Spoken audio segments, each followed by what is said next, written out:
Moving forward, we will have a talk from Hans about our responsibility in a world of active social movements.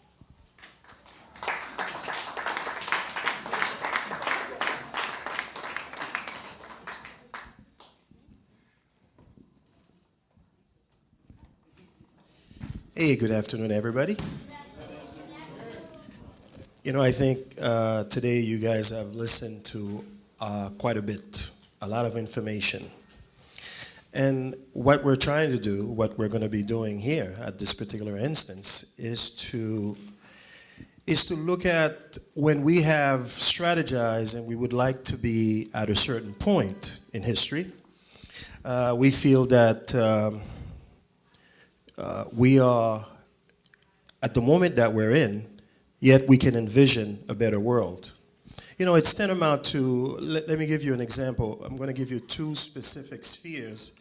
One where you have a group of people who would like to present a building, put a building together. So what do? You get the best architects, your best engineers, and you're going to present a building that is going to be beyond the space, beyond the limitations of our time. Anti-seismic, you know, one that is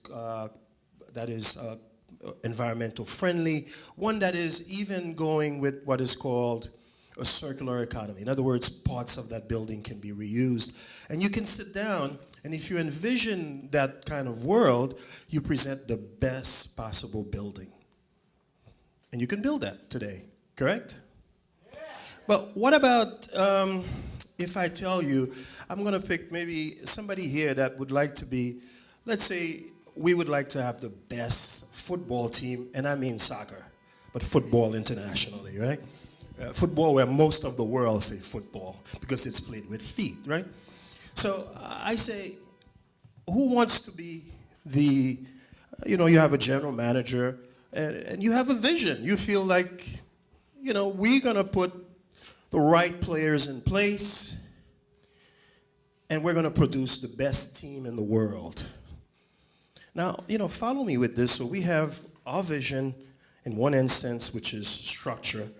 You know, you put a system in place, you put a building together, but now you have to deal with people. You have to deal with people's mindset. You know, one of the best players, he was having sex all last night, but he got to come in and play a game tomorrow. We have another player, his girlfriend was cheating on him, and he's got to be on the field, and he's got to perform. So I want you guys to play with me. I want you to understand what is happening in this world. So irrespective of our great vision, how do we go about, within the context of this evolutionary period, revolutionary period, how do we implement our vision?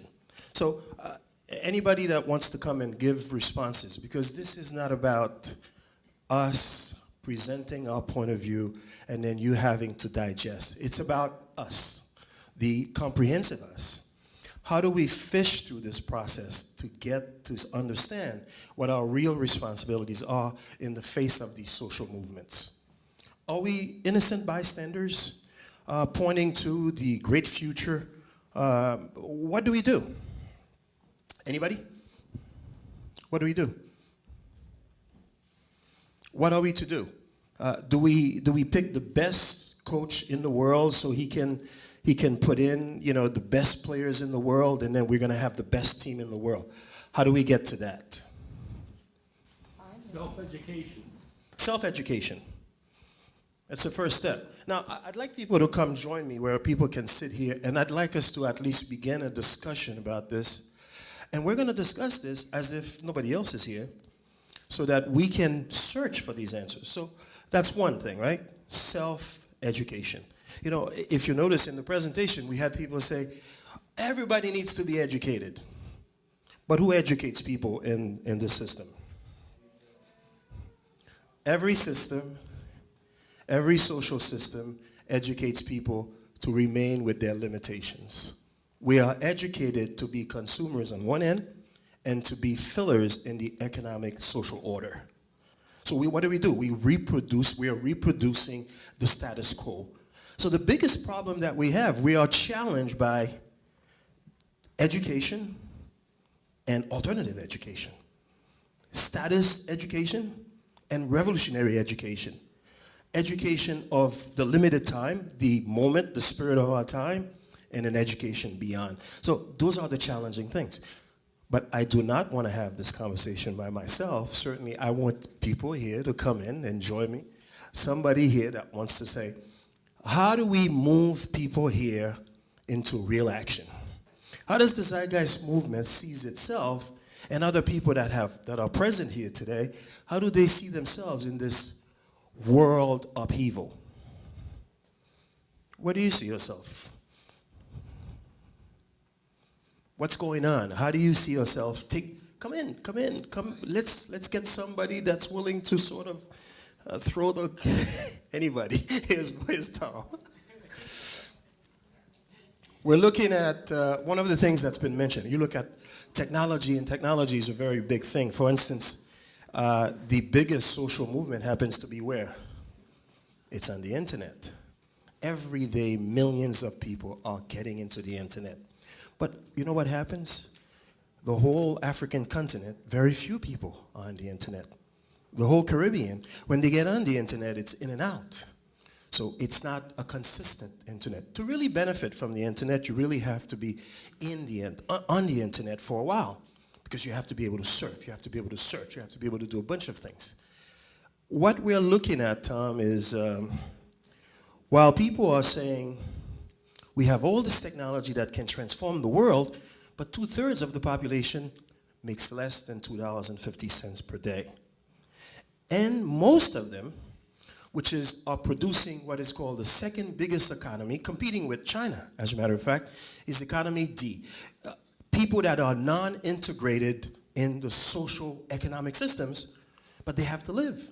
So they create their own economy. So this is what's happening. So in the face of all these great technological advances, we have a world where people are void of all these technological advances. And this is the real challenge. What do you say to that? I mean, you could say anything. Well, it's about finding the solutions to these problems. Like, we need to get them access to the information they need, which should be a simple task. Yeah, you could face them. Yeah, as we talk. Well, like, give me a moment. These people, mind you, are dealing with real issues. They're dealing with issues of for example, repressive social states. You know, they're dealing with issues of I'm not sure I'm going to get food every day. In the United States, there is 1% of the population that farms in a sort of one of the richest, quote unquote, countries in the world. In Haiti, for instance, 60% of the population is farming. But there are very good advantages to that for the people that have 60% of the population in farming if you have a collapse. And there are tremendously greater disadvantage for people that have 1% of people in farming if there is a collapse. So those are all the factors that you guys have to think about. But the real issue is, even when you're giving people information, they may not have what is called a critical understanding of what needs to be applied appropriately to even get them to go. But let's look at the Zeitgeist movement even here in the New York City chapter. We produce these little things, we do other things. How do we get involved and see this vision in its actuality? What I would call appropriate responses to those dramatic changes that are taking place. Yeah, you're good. I think this has to do with we all need to become our own leaders in this movement in a way. We need to be able to see a problem, see the solution that's under effect, and take action into it. And then even the people that don't have the correct mindset, like let's say I can find a way to take all the, let's do a coffee shop business in this 1%. Let's look at the waste of the coffee industry in New York with all the coffee shops that have coffee, that have coffee. Oh, at the bottom. Okay, go ahead. Thank you. That have, they're literally 35 coffee shops can have 10,000 grains of spent coffee every week is coming out of these coffee shops, and they're just going into the garbage.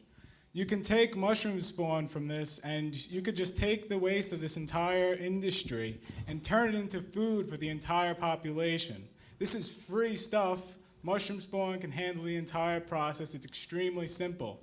So if you start taking these little steps as being the group that gets the coffee together, that then grows the mushroom, that now is supplying the food supply to the group of people, it'll raise awareness and also raise the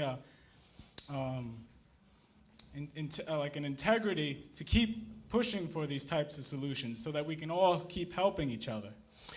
Just to, now, if you look at the mushrooms that Tom has presented, the mushroom has developed the intelligence. It has developed the adaptability. We don't have that. We have it in sort of miniatures, because it is a lot harder to get people who are, we go forward, we go backwards. Come in. We go forward, we go backwards. People that are affected directly because of their social, economic state, their social, psychological, cultural situation. And because, in other words, we're dealing with people's minds. What's about education? I wanted to say that on the internet, there's a website called Khan Academy. Khan Academy, yes. Khan Academy. Mm-hmm. And they have about 6,000 videos on any subject that you can go to college for, and it's all for free. And they track your progress. They show you how well you're doing. It's even being integrated into schools right now. And at TED Talks, they said, you're looking at this as the future of education. There's also another website called Codec Academy that teaches you computer programming, and again, it's all free. There's also a website called Udemy, where most of the programs are free, but you can also pay a small fee for about 66 lectures on the subject that you're interested in learning. So, and you notice that the internet is becoming freer everywhere. You go to a McDonald's or you go to a Starbucks, and you don't have to pay for that Wi-Fi. That Wi-Fi is there for free. And as the years come around, you'll start seeing more and more of this. So now, hold on a second. One thing that I mentioned in terms of the education that you talked about, which is very important, because education is accessibility to as many people as possible at the fastest rate as possible. But what we're talking about also, we're talking about education within the context of social movements. Not just education, but education. How do we interject social movements? What is our role in those social movements? Do we see ourselves as innocent stand-bys? We'll take a look, we have some good information, we'll do a good video, we'll do a good rap session, and how does that translate into action? What do we do? So all education is about, education has a very directional arena. It always goes in a very distinct area. It's the education that is intuitive. It is us, when we begin to educate ourselves, that we expand education from sort of the horizontal base grows bigger and the vertical stage goes higher when we initiate education. But in the social order of things, education is, now even though, and I think Khan Academy is doing a tremendous job, because in fact, you're able to put any amount of students into a class, and you really don't need the teacher. The teacher can monitor, can check in, but the kids are discovering. And they're discovering a certain level of creativity. Now, for social movements, where is our creativity? For the individual, where is our creativity? To begin to say, we are in a period in history that requires that we apply our energies in very specific areas. For example, the presentation that Tom makes, again, I go back to it because the mushroom has developed an intellectual self-defense that most of us sometimes we don't have. Because we still don't have all the tools. And we are all of us are, a work in progress. We're developing the attributes. We're developing that critical consciousness. But how do we translate that critical consciousness in action? Because in theory, you have one level. Yeah, go ahead. Sorry about that. I don't want to forget. Sorry. I think one answer might be there's a website called Open Source Ecology where this guy went through school, he got a PhD in physics. And at the end of it, he said, all right, I still don't see myself being able to do anything or being productive at all. So he went and got a farm and started building his own materials because he saw that like tractors and he bought a farm. I know this guy very well. As a matter of fact, on my blog, I have him. And this guy did a trip, but we have a limitation on time. But just for us to leave something behind, for us to sort of go with something in our hands. Everyone, when we go through a process in school, we go through a process that is called a theoretical understanding. All that we're seeing here has a lot of theory involved. We need to be practical in our application. We need to marry the intelligence of technology, the intelligence of technical intelligence with practical application. Because through practice, and only through practice, do we evaluate our theories. So those of us that sit idly by, it's not an option. We have to get involved. And through our mistakes, we will learn 100 more than what we've seen today. I thank you. Thank you.